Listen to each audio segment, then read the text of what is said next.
Let's look at some review questions from Chapter 5 on the Earth and its moon. Here's question number 1. The moon's internal structure is similar to Earth's, but the moon lacks. Well, the moon doesn't have an atmosphere, so A is definitely correct. The moon just doesn't have the gravity to hold an atmosphere in.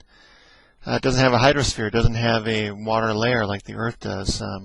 Very few places do. It doesn't have a magnetosphere.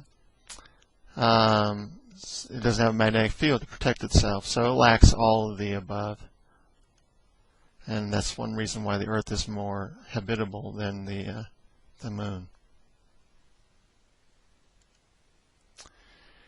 Question 2. The principal greenhouse gases in our present atmosphere are... Greenhouse gases are those gases that absorb infrared radiation and help warm up the atmosphere. Definitely carbon dioxide is in that. And the other key one is water vapor. So water vapor and carbon dioxide absorb infrared radiation, the long wavelength radiation. And that allows our atmosphere to be warmer, which is very good.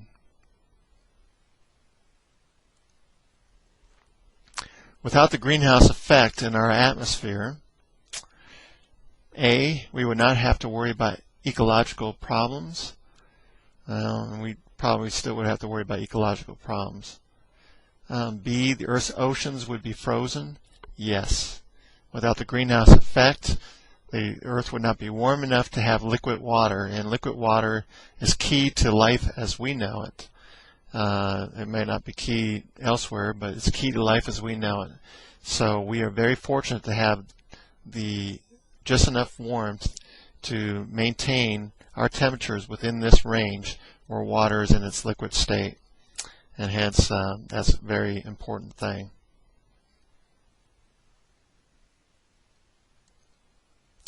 Question 4. The region around Earth where the magnetic field traps charged particles is one consequence of the Earth's magnetic field is the aurora borealis, the northern lights, and also the Van Allen radiation belts where charged particles get trapped in these areas. It's not necessarily a good thing.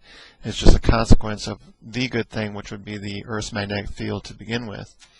So the Earth traps these particles in these Van Allen radiation belts.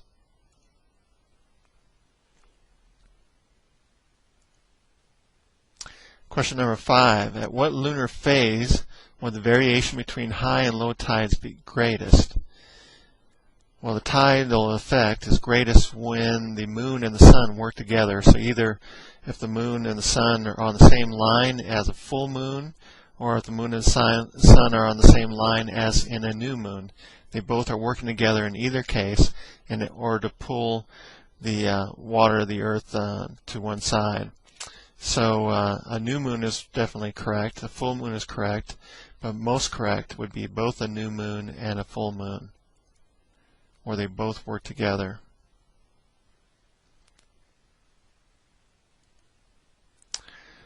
Question 6. What force riveted the moon's near side to constantly face the Earth? Well, we just saw that the moon's tidal effect on the Earth is our tides, as it's pulling the water to one side. The Earth's tidal effect, the main effect on the moon is that it always is showing the same face towards us. So it's the Earth's tidal force that has pulled the moon's face to always face towards us. And so the answer here would be C. Just as the moon creates tides on Earth, the Earth affects the moon too.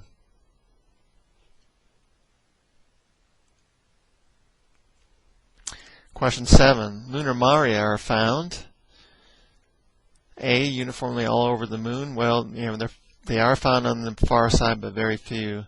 It's mostly on the near side facing the Earth, due to the Earth's pull tidal effect on the inner part of the moon. The denser part of the moon at one time was able to be pulled out on the near side facing the Earth. So that would be answer B.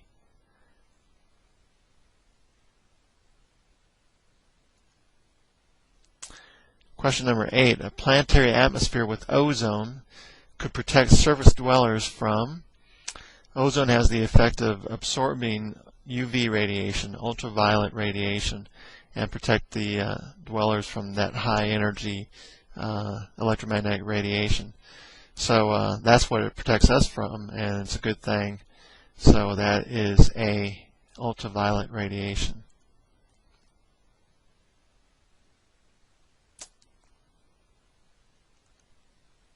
Question number 9. Which of these is not a result of the Earth's magnetic field? Earth has a magnetic field due to the swirling molten matter in its outer core.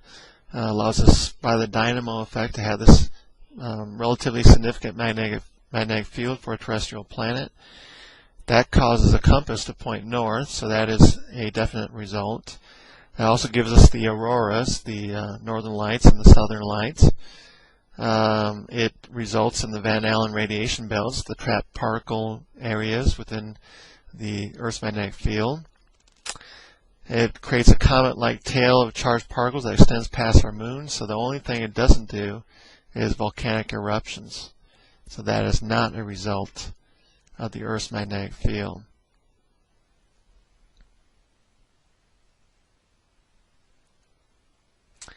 Question number 10. Today, which of these theories best explains the moon's origin?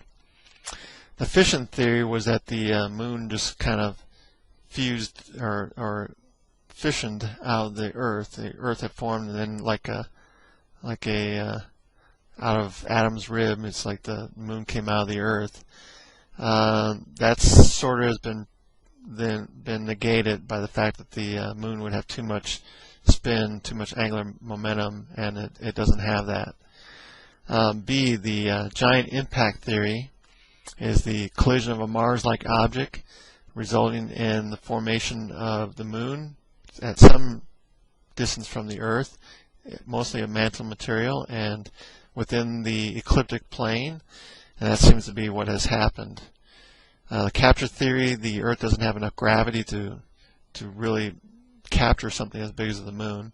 The co-formation theory would suggest that the material of the moon would be around the Earth's equator, and it's not. It's near the ecliptic plane. And the fusion theory, I don't know what that theory is, the fusion theory. So the only theory, the best theory as of today, is the giant impact theory.